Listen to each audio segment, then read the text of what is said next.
যেদিন থেকে তিনি সরকার গঠন করেছেন সেদিন থেকেই অঙ্গীকার পূরণে এক অনবদ্য ভূমিকা তিনি পালন করছেন। আমরা 25শে মে থেকে 1 জুন পর্যন্ত 7 দিনব্যাপী কর্মসূচি, এই 7 দিনব্যাপী কর্মসূচি আমরা গ্রহণ করেছি। একটি জাতিকে, একটি দুর্ভিক্ষ পীড়িত দেশকে, একটি হতাশাগ্রস্ত জাতিকে তিনি আশার আলোয় উদ্ভাসিত করছেন। শুধু তাই নয়, এইটা হলো তার একটি দিক। আরেকটি দিক হচ্ছে বহুদলীয় গণতন্ত্র। যে গণতন্ত্রকে ধারালো তরবারির মধ্যে দিয়ে 75-এর 25শে জানুয়ারি হত্যা করা হয়েছিল, তৎকালীন আওয়ামী লীগ সরকার করে বাকশাল গঠন করেছিল, সেই মৃত গণতন্ত্রকে পুনরুজ্জীবিত করলেন জিয়াউর রহমান। বহুদলীয় গণতন্ত্র তিনি সৃষ্টি করলেন। অনেক দল রাজনৈতিক কর্মকাণ্ড শুরু করলো, প্রত্যেকে স্বাধীনভাবে কথা বলা শুরু করল। তাই এই মহান মানুষটির যে অবদান, এই অবদান আজ ভুলে যাওয়ার নয়। তার পথ ধরেই তার সহধর্মিণী দেশনেত্রী বেগম খালেদা জিয়া বারবার গণতন্ত্রের জন্য লড়েছেন এবং গণতন্ত্র ফিরিয়ে নিয়ে এসেছেন।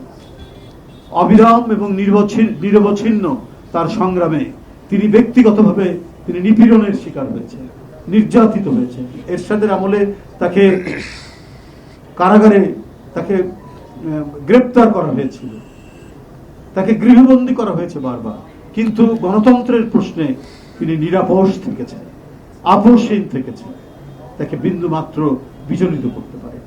শেখ হাসিনার এই 17 বছরের ভয়ঙ্কর বিষাক্ত ছোবলে বারবার তাকে আক্রান্ত করা হয়েছে, একটা ভাঙা জর্জর কারাগারের মধ্যে বন্দী করে রাখা হয়েছে, অথচ ন্যূনতম ফ্র্যাকশন অফ মিলিমিটার তাকে তার আদর্শ থেকে, তার সত্যের পথ থেকে তাকে সরানো যায়নি।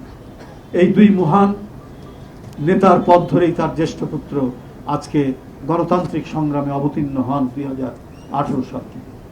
গোটা জাতিকে তিনি নেতৃত্ব দিয়েছেন, দলকে নেতৃত্ব দিয়েছেন সঠিক পথে, এবং তিনি বিজয় নিয়ে আসতে সক্ষম হয়েছেন। বন্ধুরা আমার, এই বিজয় শুধু নিয়ে আসা নয়, তিনি কি করতে চান, বিএনপি ক্ষমতায় আসলে কি কি করা উচিত, জনকল্যাণে কি কি ভূমিকা রাখা উচিত, সেটি তিনি আগেই বলেছেন। তার অঙ্গীকারগুলো প্রকাশ্যে জনগণের মধ্যে বলেছেন। রাষ্ট্র ক্ষমতায় এসেছেন বিপুল ভোটের ব্যবধানে, রাজনৈতিক প্রতিপক্ষের সাথে ব্যবধানে, এবং নিরঙ্কুশ বিজয় অর্জন করে ক্ষমতায় এসে যেদিন থেকে তিনি সরকার গঠন করেছেন সেদিন থেকেই অঙ্গীকার পূরণে এক অনবদ্য ভূমিকা তিনি পালন করছেন। আপনারা মিডিয়ার যারা মানুষ তারা দেখেছেন কিভাবে একের পর এক তিনি তার কর্মসূচি বাস্তবায়নের জন্য বাংলাদেশের বিভিন্ন অঞ্চলে ছুটে যাচ্ছেন।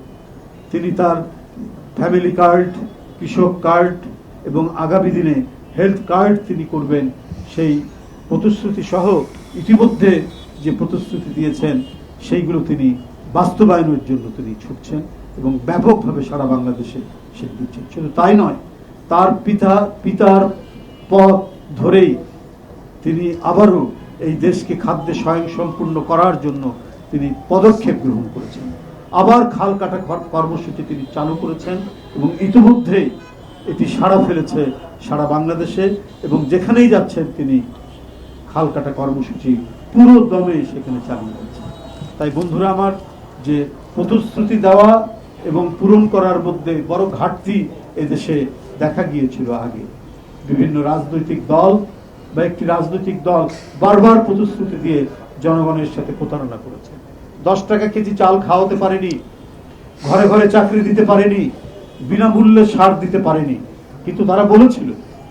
কিন্তু বিএনপির পক্ষ থেকে তার নেতা তারেক রহমান যতটুকু বলেছেন যে কাজগুলো জনকল্যাণে সম্পাদন করা সম্ভব আমাদের এই সোশিও ইকোনমিক কন্ডিশনে, ঠিক সেটাই তিনি বলেছেন, সেটাই তিনি করছেন। আজকে অনেক রাজনৈতিক প্রতিপক্ষ নানা ধরনের কথা বলছেন, নানা ধরনের এটিকে ডাইভার্ট করার জন্য, বিকৃত করার জন্য কথা বলছেন। কিন্তু আজকে জনগণের মধ্যে যে আশার আলো ছড়িয়েছে, জনগণের মধ্যে যে আস্থার তৈরি হয়েছে, সেইটাকে তারা টলাতে পারছেন না। এই কারণে নানা বিদ্রুপ করছেন, নানা ধরনের বিরূপ মন্তব্য করছেন, কিন্তু যখন দেখছেন তাদের এই মন্তব্যে বাতাসে ভেসে যাওয়ার আগেই প্রতিশ্রুতি পালনে জনাব তারেক রহমান যেভাবে ছুটছেন, সেই ছোটাটা তাদের মন্তব্যের অনেক দ্রুত গতিতে সেটা ছুটে যাচ্ছে, তার কাজগুলো হয়ে যাচ্ছে। তাই বলি যে আজকে যে কর্মসূচি গ্রহণের জন্য আমরা এখানে উপস্থিত হয়েছি, সেই মহান যুগস্রষ্টা এবং আমাদের মুক্তিযুদ্ধের এক বীর সেনানী, সেক্টর কমান্ডার, স্বাধীনতার ঘোষক জিয়াউর রহমান, তার স্মৃতিকে আমরা বারবার স্মরণ করি। তার স্মৃতি আমাদের সব সময়ের জন্যই জাগরণ, দেশের মানুষের জন্য জাগরণ। তার শাহাদাত বার্ষিকী উপলক্ষে আমরা তাই কর্মসূচি গ্রহণ করেছি। সেই কর্মসূচি এখন আমি আপনাদের সামনে জানিয়ে দিচ্ছি যে আমরা 25শে মে থেকে 1 জুন পর্যন্ত 7 দিনব্যাপী কর্মসূচি, এই 7 দিনব্যাপী কর্মসূচি আমরা গ্রহণ করেছি। এর মধ্যে ঈদ পড়বে, এই কারণে হয়তো কেউ যদি কোনো আলোচনা সভা বা অন্য কিছু 2-1 দিন পরেও করে তাতে কোনো অসুবিধা নেই। তবে আমাদের কর্মসূচি 25 তারিখ থেকে 1 জুন পর্যন্ত এটি চলবে। শাহাদাত বার্ষিকী উপলক্ষে পোস্টার প্রকাশ করা হবে। শাহাদাত বার্ষিকী উপলক্ষে বিভিন্ন অঙ্গ সংগঠন তারা আলোচনা সভা, পোস্টার প্রকাশ করবে। এবং 31শে মে রবিবার বেলা 2টায় বিএনপির উদ্যোগে রাজধানীর রমনাস্থ ইনস্টিটিউশনে যে দলের পক্ষ থেকে যে আলোচনা সভাটা হয়, সেই আলোচনা সভাটি অনুষ্ঠিত হবে। এটি 31 তারিখে বেলা 2টার সময়। আমরা একদিন পরে এটা রেখেছি, কারণ 30 তারিখের আগের দিন হচ্ছে ঈদের পরের দিন, তো সেই কারণে আমরা এটা রাখিনি। কারণ ঢাকা থেকে অনেকেই ঢাকার বাইরে চলে যাবেন, গ্রামের বাড়িতে যাবেন, এই কারণে আমরা 31 তারিখে এটা রেখেছি। এছাড়াও আপনারা জানেন যে দিবসটি উপলক্ষে বরাবরের মতোই ভোর 6টায় দলের নয়াপল্টনস্থ কেন্দ্রীয় কার্যালয় সহ সারা দেশে দলীয় পতাকা অর্ধনমিতকরণ করা হবে, হাফমাস্ট এবং কালো পতাকা উত্তোলন করা হবে। ওই দিন অর্থাৎ 30শে মে ভোর 6টায় নয়াপল্টনস্থ কেন্দ্রীয় কার্যালয়ে দলীয় পতাকা অর্ধনমিতকরণ ও কালো পতাকা উত্তোলন করা হবে। ওই দিন সকাল 11টায় দলের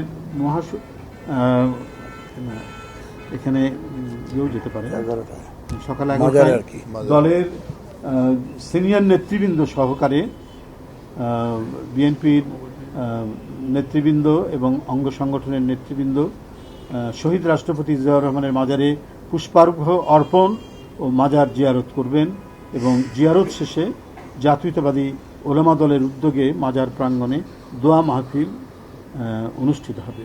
আমরা প্রত্যাশা করছি প্রধানমন্ত্রীর নেতৃত্বে, দলের চেয়ারম্যান তার নেতৃত্বেই সকাল 11টায় আমরা মাজারে যাব। আমরা তার সাথে আলোচনা করে আমরা জিনিসটা ঠিক করব যে উনি যাবেন। তো বরাবরই উনি যান, যেহেতু দেশে ফিরে আসছেন, তার নেতৃত্বেই যাওয়া হবে। দিবসটি উপলক্ষে ঢাকা মহানগর উত্তর ও দক্ষিণের প্রতি থানায় দুস্থদের মাঝে কাপড়, চাল, ডাল সহ খাদ্য সামগ্রী বিতরণ করা হবে। মানে শুকনো যে জিনিস আছে সেগুলো আমরা বিক্রি করবো। এইভাবে সারা দেশে বিএনপির উদ্যোগে শহীদ রাষ্ট্রপতি জিয়াউর রহমানের 45তম শাহাদাত বার্ষিকী উপলক্ষে সারা দেশে জেলা ও মহানগরী সহ সকল ইউনিট এবং উক্ত ইউনিটসমূহের অধীনস্থ সকল ইউনিটে কার্যালয়ে 30শে মে ভোর 6টায় দলীয় পতাকা অর্ধনমিতকরণ, এটা বলেছে, ও কালো পতাকা উত্তোলন করা হবে এবং নিজ নিজ এলাকার সুবিধা অনুযায়ী আলোচনা সভা, দোয়া মাহফিল ও দোস্তদের মাঝে কাপড়, চাল, ডাল সহ খাদ্য সামগ্রী বিতরণ করা হবে।